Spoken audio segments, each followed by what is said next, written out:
All right. Hello, everybody, and welcome. We are having our meetup. This is Friday, September the 4th, and our guest today is John Kiley, someone I have been following for a long time. But the special event is he's having a 10th anniversary exhibition at Traver Gallery, and we have Sarah Traver here with us too.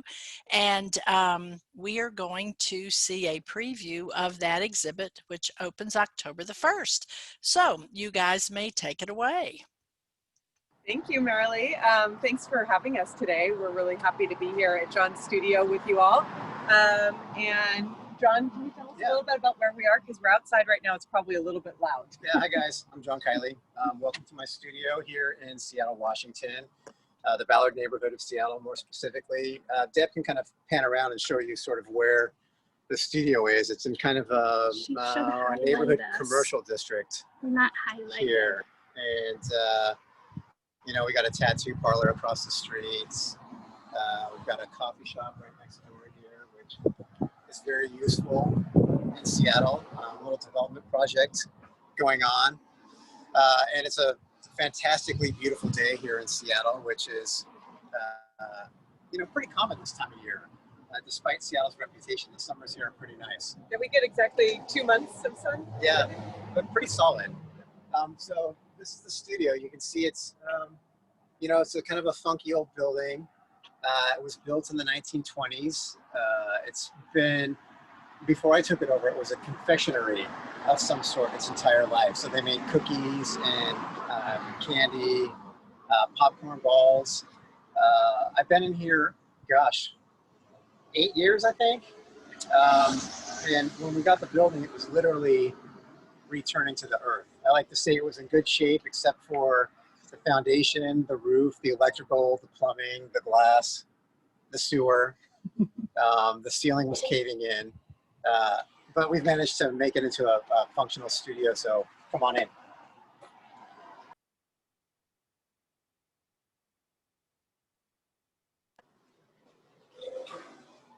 So before we walk through, Marilee, can I just ask you to do one thing for me? Will you spotlight our video so that our video appears large on everyone's screen?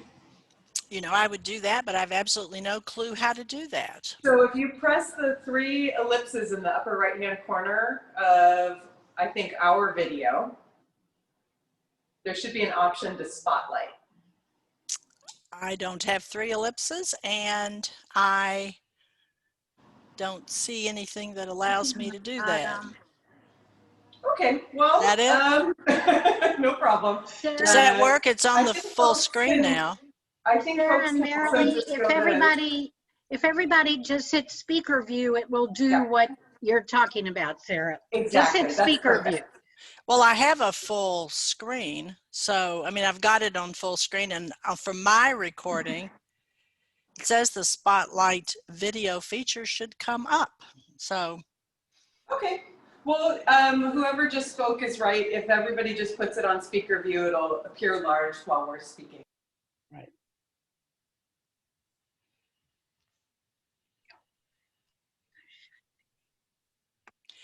Okay, now I'm not hearing anything, and I'm seeing Ann and John Oppenheimer, so. We're good. Okay, can you guys hear me now? Yes, I can hear you now. Okay, great. For the record, I told Sarah and Deb, I was like, I want nothing to do with the technology for this today. Just come over and film. So anyway, welcome to the studio. Come on into the kind of the main space here.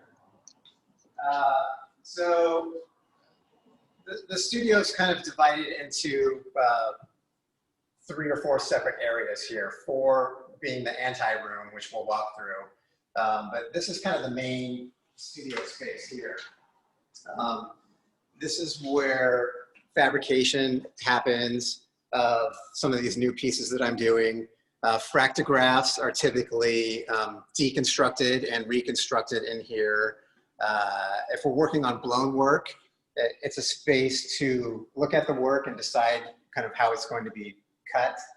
There's office space in here as well, so you can see my office is here. It's a pretty good party space too.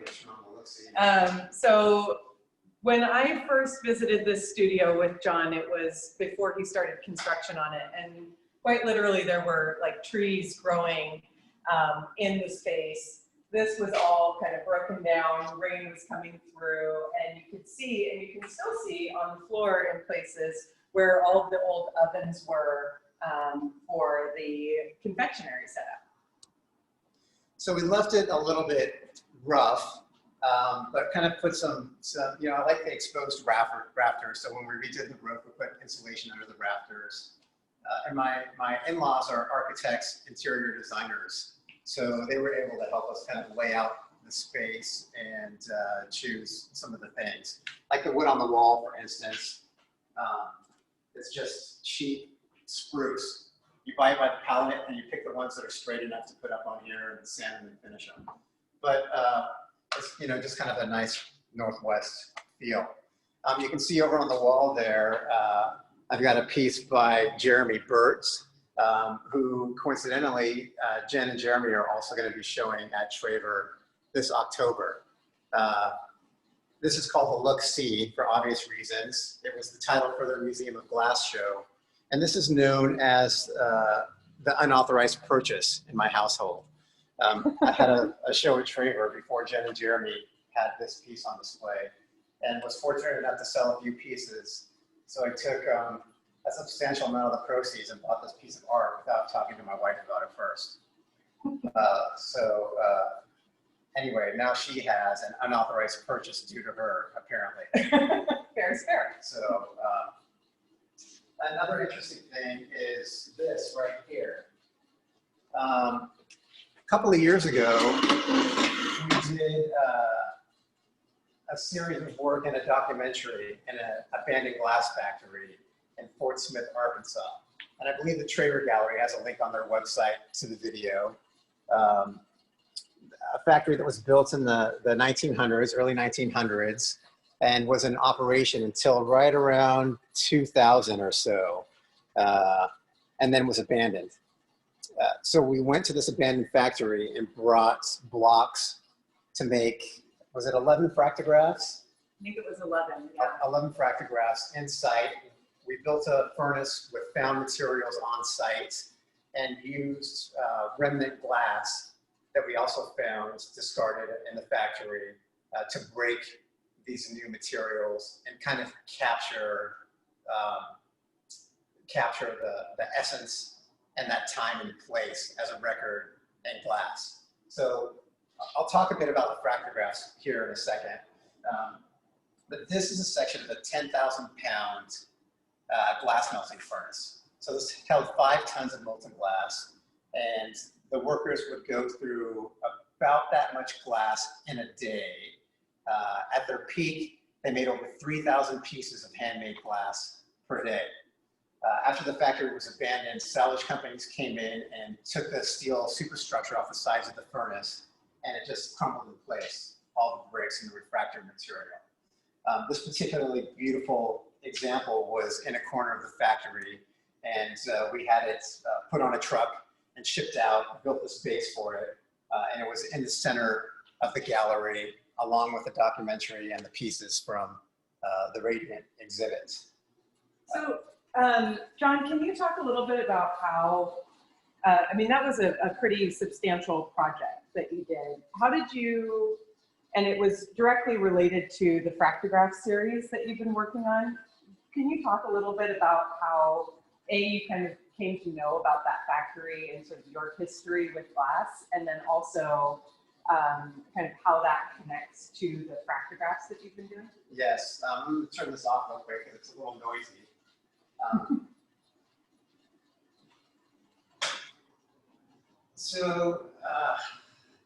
Way back in the day, I had a company that actually produced raw materials for glass blowers.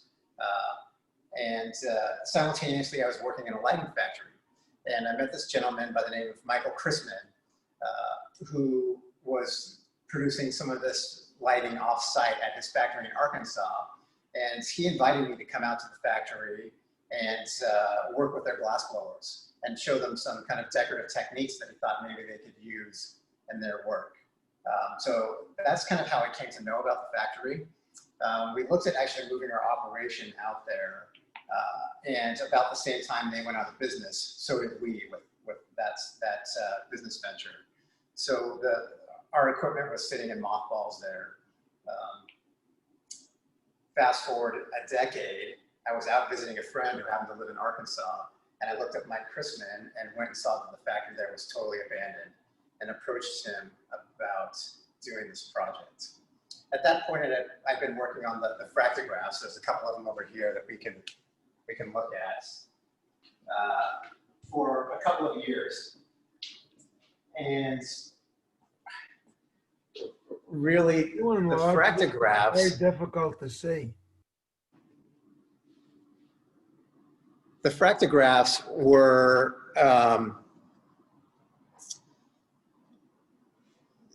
they almost came after these stacks that I'm doing, believe it or not.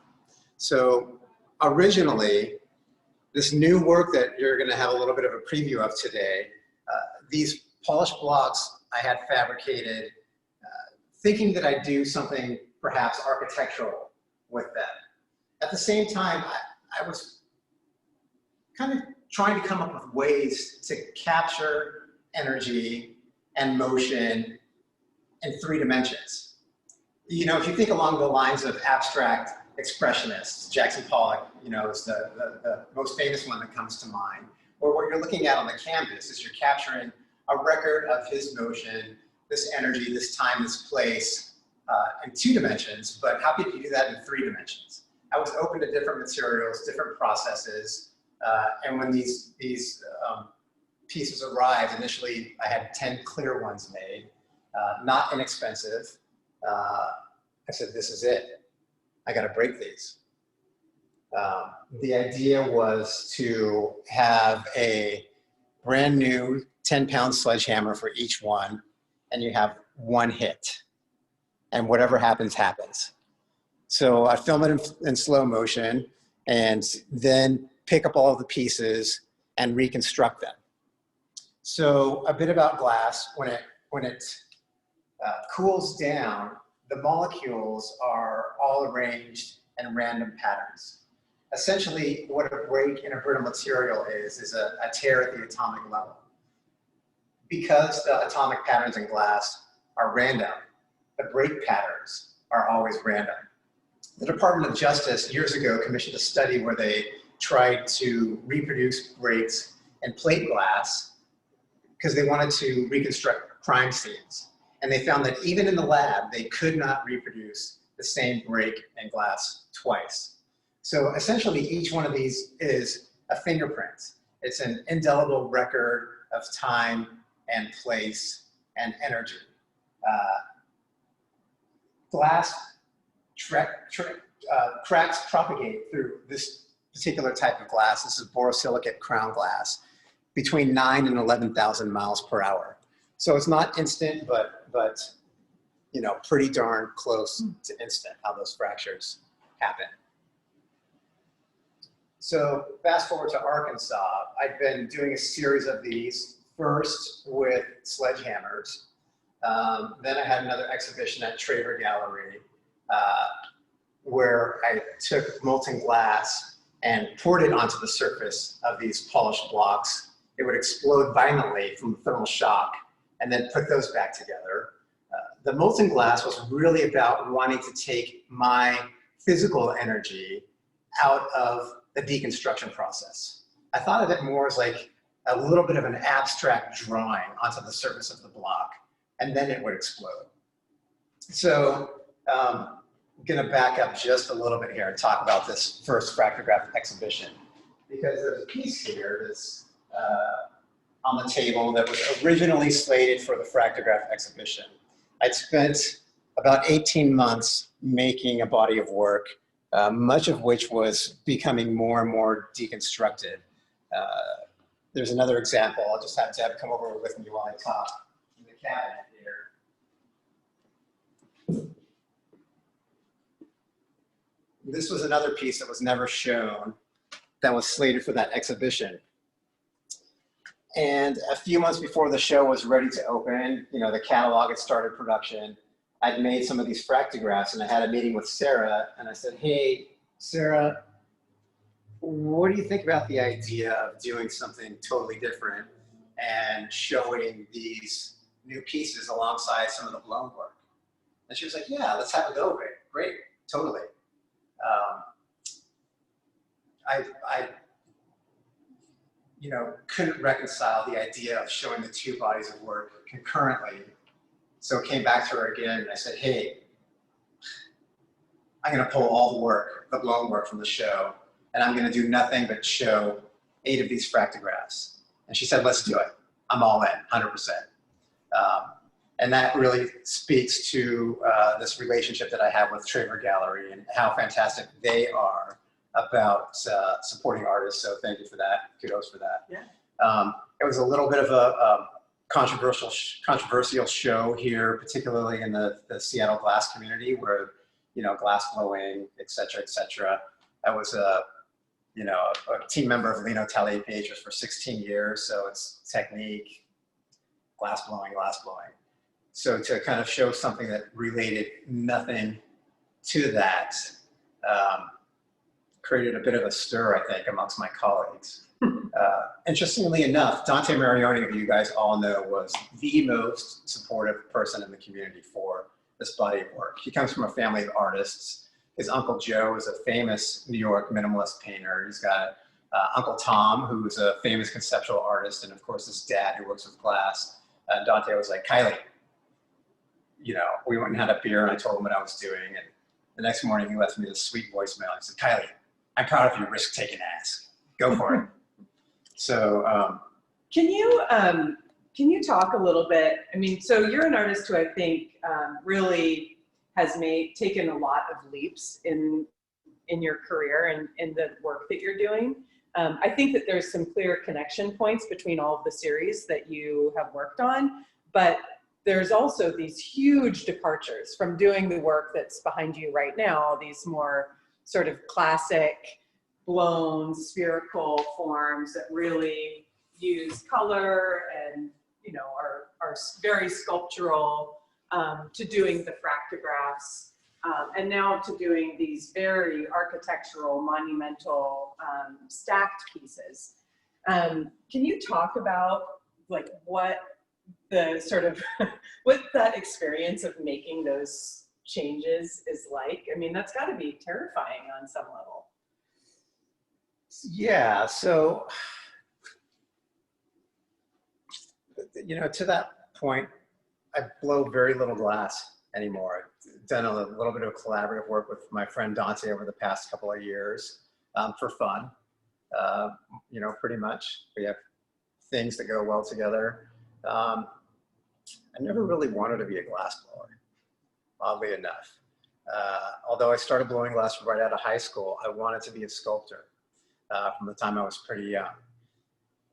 So, you know, I think I probably could have ridden off into the sunset and had a fine career making, you know, only kind of spherical based objects for a long time.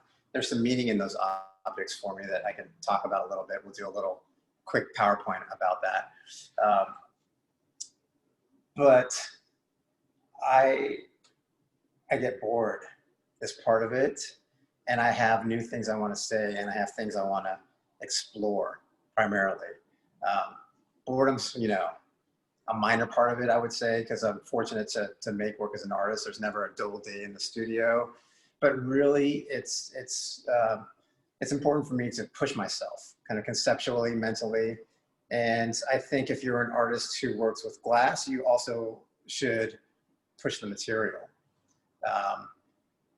One of the criticisms, I think, of traditional studio glass is it can be kind of tabletop objects almost exclusively. There's some notable departures from that, of course, Kieran Lamont, Lebinsky's. You know, I'm not going to give you a whole list here. You guys know who they are. But like, how do you take this material and think about it differently, conceptually and sculpturally? So the path to do that for me really didn't involve blowing glass. Also, I've been fortunate to be reasonably successful commercially as an artist. I don't take that for granted. And I force myself, if I have a show that sells work, or regularly when I sell work, to reinvest in what I'm doing and what's next. So, yeah. Does that answer the question? It does. And, you know, I think one of the things that for me as a gallery owner is really exciting about watching your career develop. And I should say, so this exhibition that John is doing in October with us is his 10th anniversary exhibition with the gallery. So we've been showing your work for 10 years now. And Yeah. it's quite to kind of celebrate that. Yeah. But, you know, one of the things that I find most exciting is watching you take these big steps and take these risks and to use, I mean, even though you're doing work that sort of aesthetically is so different from what you had done 10 years ago, you're still utilizing all of the sort of conceptual sort of groundwork and all of your knowledge about glass in these pieces. You know, I think that that comes through really strongly. The way you understand light and optics and color, translucency, all of those things are still at play.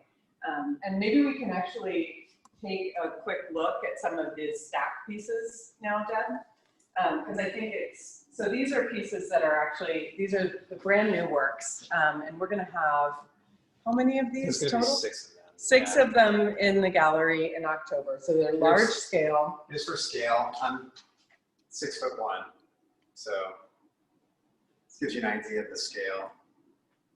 And these pieces, you know, they're so simple on one level in that they're stacked blocks of glass, but they're so dynamic. The way that the color and light, the surfaces change as the light changes. They go from mirrors to lenses. And we have a question about the finishing of the artwork. Who does the polishing and the finishing? Well, okay, so for which, well, I'll just explain for different things. So the blown work I have, I used to do all the cold working myself, actually, all the grinding and polishing on the blown work. Fortunately, thankfully, I don't have to do that anymore. Cold working is very tedious. And so I've got Karsten Oates, Jesse Bach, are the two primary people who cold work for me. Jesse Bach being the primary cold worker. He comes here in the studio and he does some stuff offsite. Karsten Oates does some of the work as well on polishing. And you know, the blocks I have made to spec for me. I have one factory that makes the glass, and this is the same for the Fractographs. It's an optical glass that's chosen, and then I choose the dimensions and sizes, and then it goes to an industrial polishing company to have the edges and surfaces cut and ground and polished to the spec that I give them for that. What do you mean by optical glass? So what I mean by optical glass is it does not have cords, striations, bubbles, or impurities in it. The clear glass they actually use for optical components, for lenses, for you know, satellite parts, that kind of thing. So that's what I mean by optical glass. And we have another question. What was your thinking behind the design of the stands for the Fractographs? Also, the rather precarious looking position on top of the stand. I think, can I jump in there? I think that's one of those points where there's this really wonderful connection between John's sort of spherical forms and the Fractographs, right? So these classic pieces that we're familiar with, like the one down here on the end, all of these are balanced on edge and are about that precarious, that perceived precariousness, that this thing could just, it's almost as though it's in motion and has just been suspended, or, you know, as John does sometimes, and I think he'll demonstrate here, likes to put these things right on the edge of the surface to give you this sense of, I mean, almost like you feel it in your gut, like this thing's about to fall over. So the first exhibition 10 years ago, we had pieces like this that were all on kind of wide plinth tops, and they were all precariously over the edge like this. So this looks like it shouldn't be standing. It's been in the studio for 8 years. It's not glued down, and it's fine. So it's important that these objects are made with glass. The use of glass as a material allows me to hopefully evoke a feeling in the viewer that would not be present without the use of this material. If this was made from plastic, or if it was a sculpture and a different material, still balanced, you might feel a sense of concern for, you know, you're breaking your foot or your floor being damaged, but probably not a sense of concern for this object itself. In reality, they're quite stable.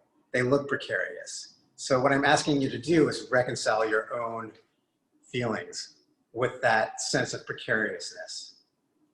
Yeah, and so I think that that translates directly to the Fractograph pieces, where the stands have been constructed in such a way that they are basically, they're the exact same width as the piece itself.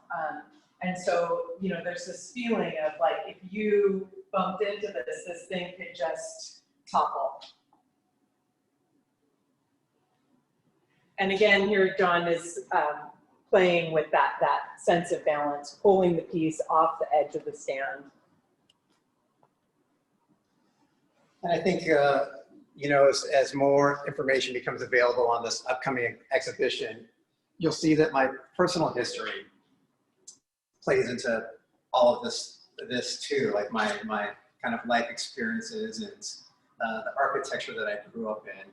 I grew up in this remodel in Seattle, and when I was, you know, 2.5 years old, my parents tore the roof off of the house, and for a period of time, we actually lived in an RV out front. Not homeless, but kind of, you know, and it became this kind of, I don't want to say architectural masterpiece, because it was not a masterpiece, but it was a very contemporary home that consisted of stacked blocks. So I grew up inside of this structure from the inside out as it was being made into this glass and kind of Northwest fir wood stacked structure. So, you know, I've always kind of been attracted to that as well. And the precariousness plays into a lot of history for, I think, growing up in that remodel and other things. I want to point one thing out about this work, and that's the physicality of it that one doesn't talk about. So this is chemically bonded together now. It's adhered. You know. It sits on a pretty wide base, but it weighs about 350 pounds or so. Each one of these blocks is close to 70 pounds. I fabricated this totally solo by myself this spring. Is this work that was done during the pandemic? This is work that was done during the pandemic.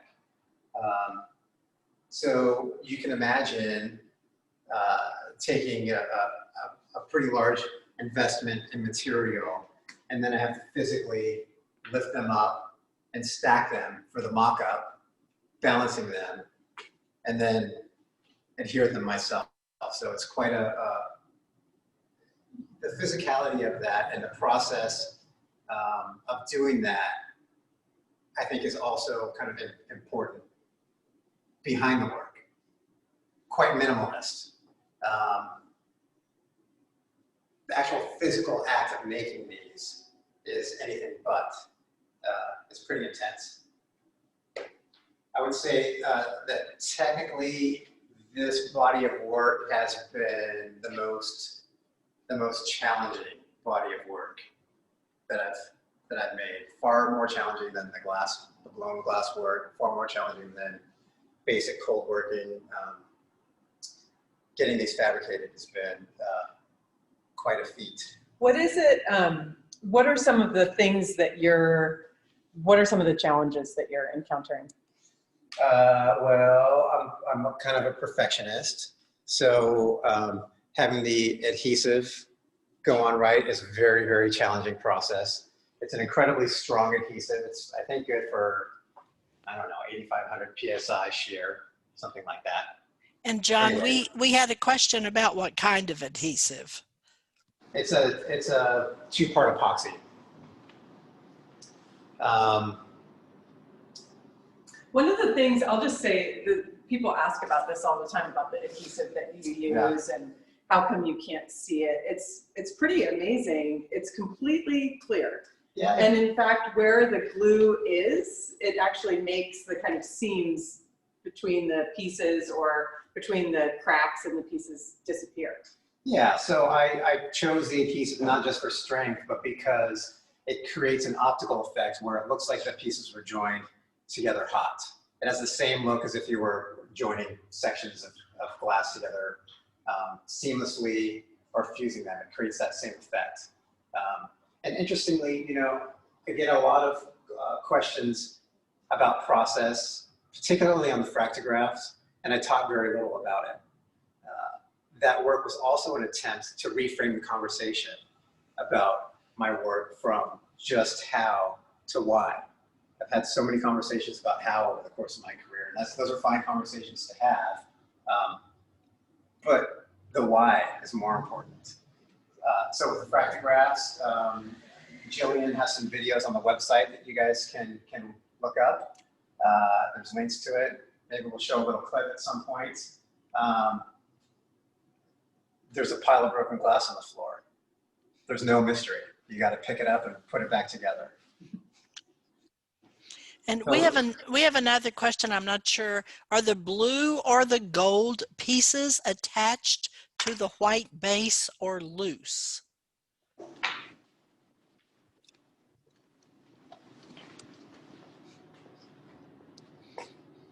Ah, loose.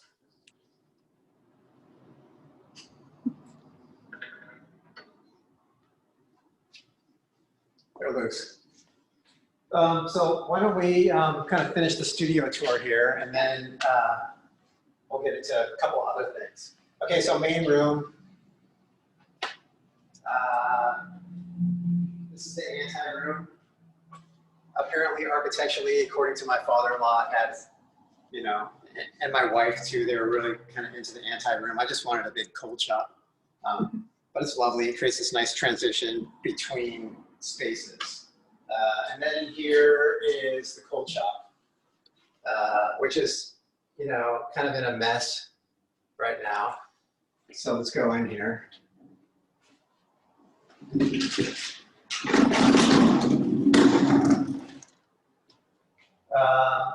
So we haven't been doing a ton of grinding and polishing right now. So this is kind of being used for fabrication and other things. But my cold working setup is really pretty basic. So we've got a 24-inch flat wheel here, and diamond discs go on here for grinding flat surfaces. This is your standard masonry block saw. We've got a blade that's up to 24 inches on here for taking big pieces off, both blown work and the solid blocks as well. And then a wet belt sander. So curved things can be done on the belt. Polishing all happens just on the belt with cerium oxide compound is the final step. But we just have a series of grits. You start with really rough grit, get to really fine grit, and then a polishing compound. And that's how you grind and polish glass in a nutshell. The time that it takes to do this on a blown piece depends on the complexity of the piece and the number of curves. You know, it can be 12, 14 hours on some things. Other pieces can go pretty quickly if it's a small, basic thing. But the process is the same for everything. John, I hate to interrupt your train of thought here, but we have another question.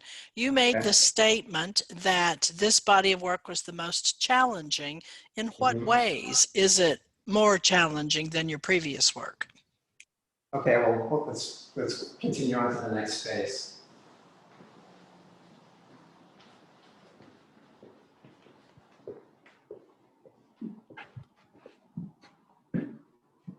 So mock-up space in here. It looks like a gallery, and I guess it is for all intents and purposes, other than I'm not open to the public. I just use this to kind of see how work looks in a clean space. So how is this work challenging, and in what way? So physically, it's challenging because you have to physically lift these heavy pieces of glass. Mentally, it's challenging because if you can imagine taking two very heavy objects, putting them on a precarious angle, and when you apply the glue, it essentially acts as a lubricant. So it wants to slide and tip right off. Then also just technically, just the technical process of doing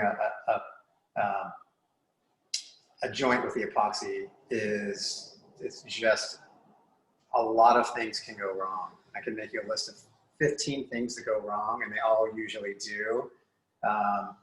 One of the joints on this pink piece over here took me 13 tries over the course of 4 days to do it, to get it good enough.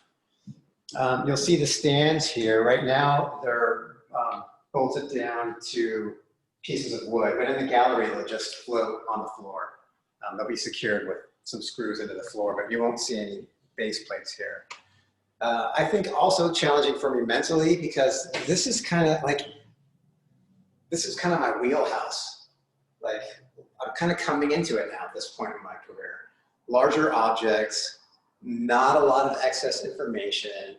There's some transparency, there's some reflection, there's some mass, there's translucently, and I'm asking you to not have a lot of information and engage with this work.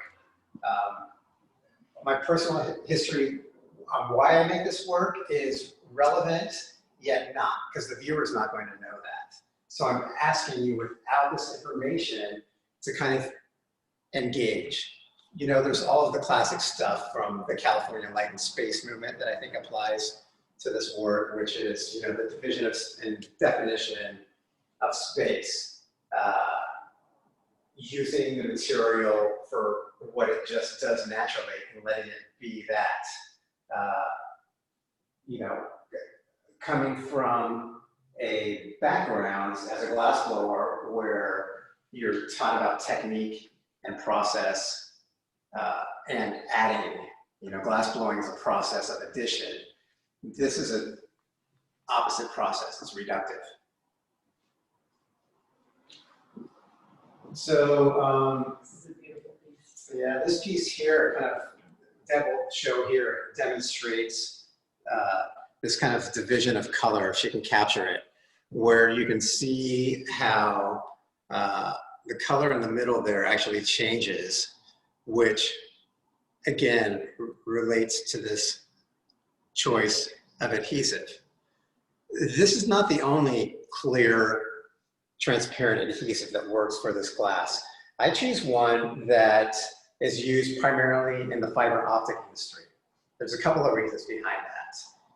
The practical standpoint is that they test every single batch and there's certifications, and they have ASTM standards for the strength and the consistency. Conceptually, I like the idea of using an adhesive that's used in the fiber optic industry to make connections. How do we all connect right now? Fiber optics plays a big part in that still. And so there's this connection here that sort of relates also technologically to how we're all connected right now, particularly during COVID. This year is in process. Will be finished in time for the show.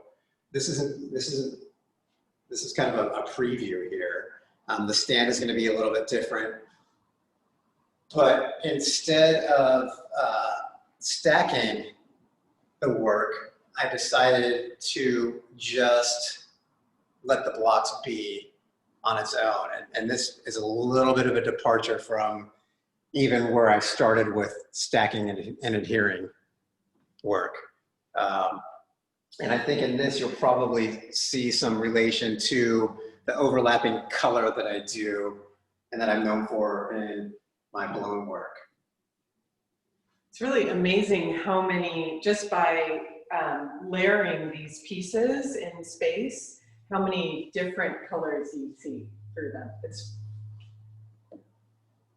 And so some of the things that will be finalized for this piece is the exact positioning, of how the overlap happens. The stand for this is just going to be one solid piece with the dimensions of the metalwork matching the dimensions of the piece. And these pieces will actually be mechanically fastened to the base, just for practical purposes on that. I typically don't do that. This piece here is floating. A little silicone on here does wonders, but it's not really necessary. Because additionally, functionally, this acts as like a leaf spring almost, and provides a little bit of cushion for the work. So they look like they're not stable. They're quite stable. Again, kind of common theme going through my work here. Hey, let's show this. What are you working on here? Yeah, this is a project I've been working on for a while. This is just a mock-up. And this is going into, and you can see some better looks over here, Deb. This is going into Cincinnati Children's Hospital. Okay, this is just a mock-up, but this will be recessed into a wall at about kid height. And these lights cast shadows from these blown glass elements onto the side walls. So as the kids walk through the critical care unit, they'll be able to kind of at kid height look at the colors and lights. And were you planning on, do the lights change or move in some way? Initially they were going to move, but then I just found out that I got cut from the architectural budget. Oh shoot. Last week. So working on that. So this is not the final configuration, but this is just another thing that's been in process at the studio. I typically don't take commissions, very rarely. I just don't like to. And I don't like art by committee or anything else, but Children's Hospital, it's kind of a, it's a cool thing, yeah.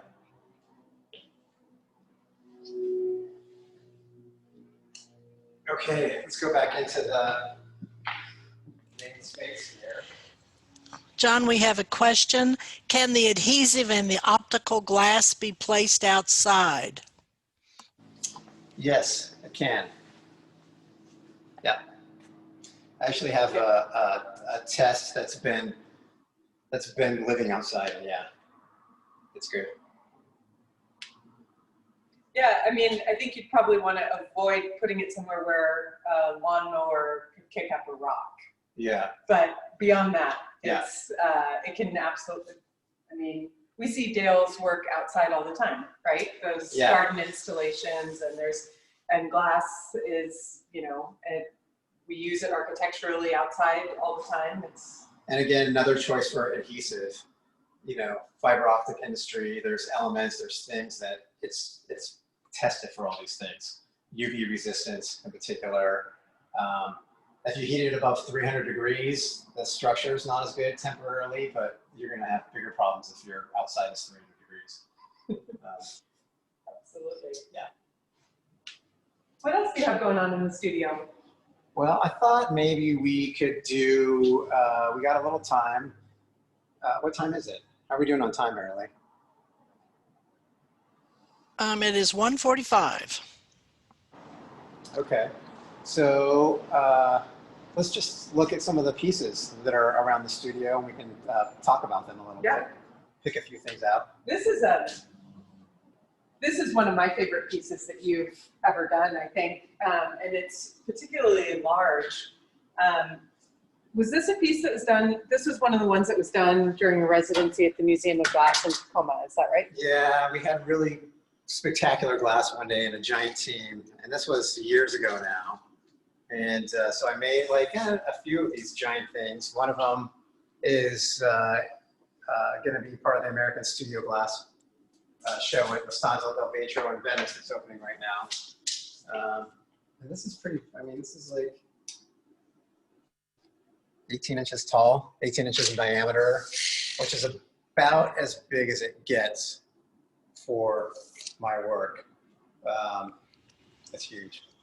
And this is a piece that we had planned to bring to the SOFA exhibition in Chicago, but since that's going to be a virtual show, we won't be able to display it for everybody to see in person, but you guys are getting a little preview of it here.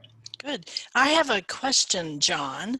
Could you say a bit more about the contrast between the impression of a simple minimalist stacking of glass blocks as seen by a casual viewer and the great deal of conceptual and physical effort involved in creating the pieces? Is it important to you that the viewer appreciate the effort?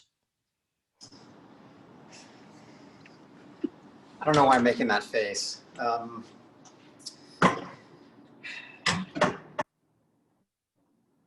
No, it's not really important. I mean, that's the simple answer. The viewer can take from the work what they're going to take from the work. One of the reasons why my body of work is diverse and why it changes drastically from time to time is because, you know, I don't say this in a flippant way, but I don't make work for other people. I make work because I'm compelled to make what I'm compelled to make.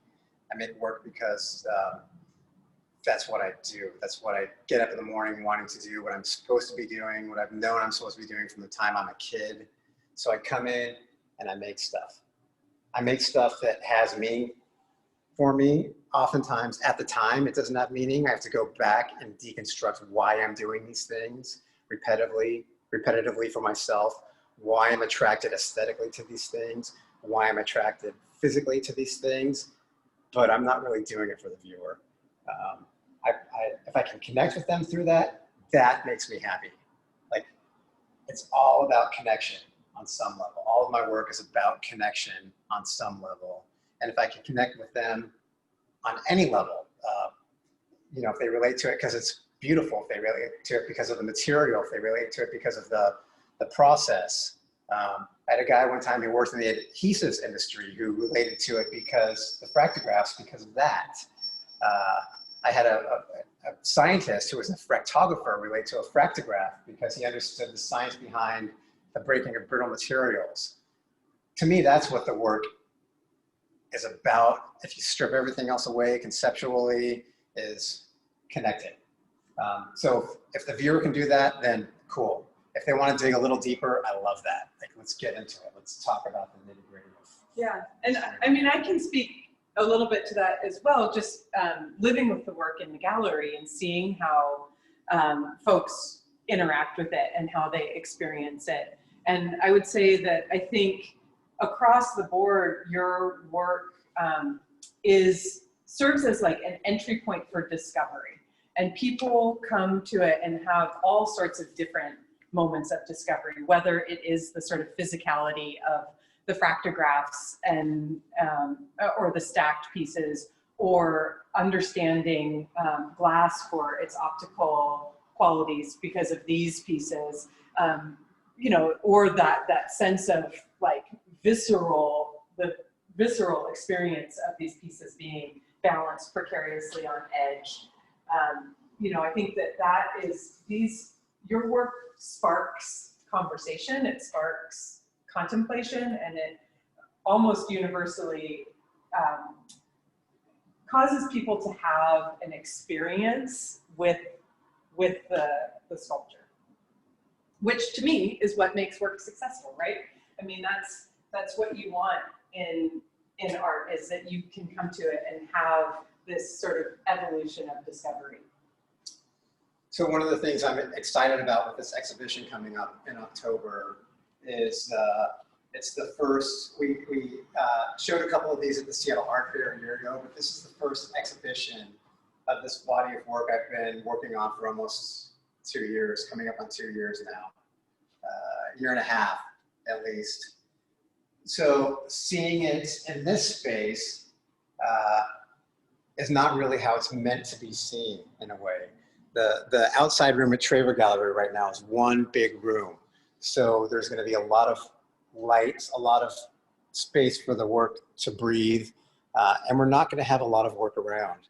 So I'm excited about the opportunity to have the work in a space like that with the architecture kind of secondary, but the windows there and the natural light,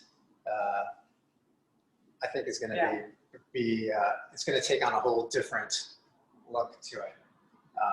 And also, again, kudos to Sarah for dedicating, you know, what traditionally is one of the busier months commercially at Traver Gallery to a pretty much untested body of work that's outside of the realm of what people know me for and outside of the realm of what we've done. Well, I mean, I personally am so excited to introduce it. I think it's going to be an amazing exhibition, and I can't wait to see that space, which is, as I'm sure many of you have been into our gallery before. So we actually tore down pretty much all of the walls in the exterior space. So it's a huge light-filled box right now, and we get this wonderful afternoon light. And so with the sun coming into that room, and playing on these large stacked pieces and watching them throw light around and cast shadows is going to be absolutely spectacular.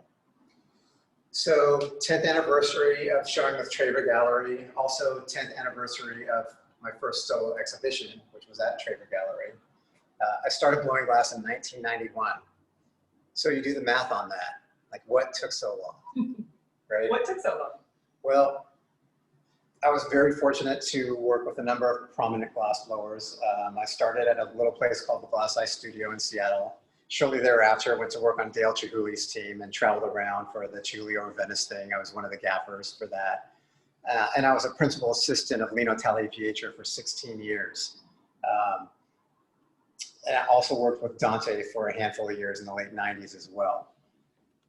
I, number one, had a hard time figuring out anything that I wanted to make with glass. As I said before, I wanted to be a sculptor. And second, really, I wanted to understand technique. I wanted to understand decoration, cane work like Lino does, accoutrements like Dante does.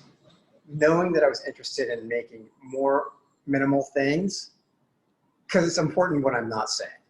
It's not because I haven't been trained to do decoration and other things. It's that I'm intentionally choosing to kind of leave things behind. Right, so you can make choice.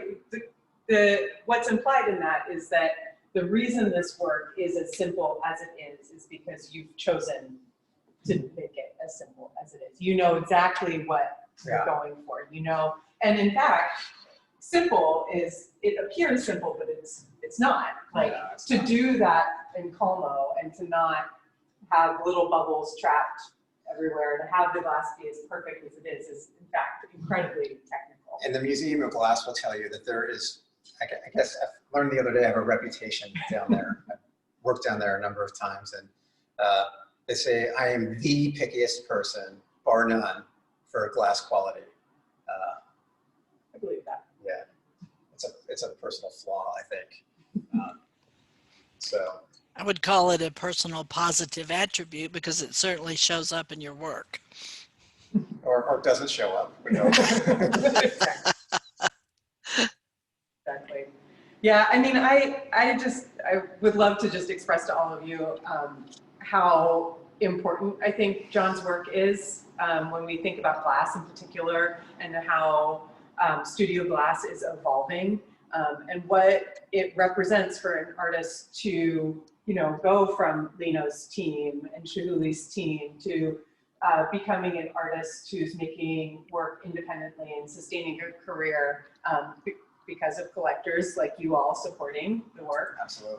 And then making these transitions and really pushing the medium forward in ways that challenges all of us to think about like what glass is as a sculptural medium, and that it can go beyond the blown form, but still reference the blown form, still reference all of that history and all of that tradition, even though it's so simple and reductive, and brings in all of these sort of conceptual elements that are so important to the work as well. And, you know, interestingly enough, when we had the first Fractograph show, I pretty much expected to show up with the truck at the end of the show and pack everything back up and put it away, but it was really successful. Interestingly enough, and this is not a knock on people who primarily collect glass, it wasn't glass collectors initially who were buying the work. It was people who have kind of pretty broad contemporary art collections.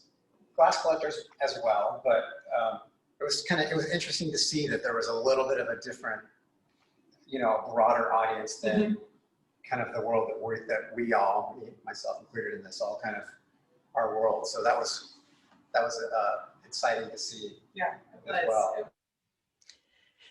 That is exciting for us as well, because one of the things that AACG would love to do is move more into the sculptural art world, and you are sort of leading the way. So thank you. And I want to thank both of you for today. This was a wonderful tour, very insightful, and your work, as you know, John, I absolutely love. So, and Sarah, thank you for doing this and for having the faith you've had in John, and I'm sure you'll have a fabulously successful show in October. So thank you so much, and we are recording this, but remember, we will not post it until October the 1st. So yeah, thank you, Marilee. I all appreciate that. And the show does open on October 1st. So we'll be sending out information about that, and you guys will all receive that as well. And we can't wait. That's fabulous, and thank you so much again. I'm going to go ahead and end this, and we will see you in October. Thank you.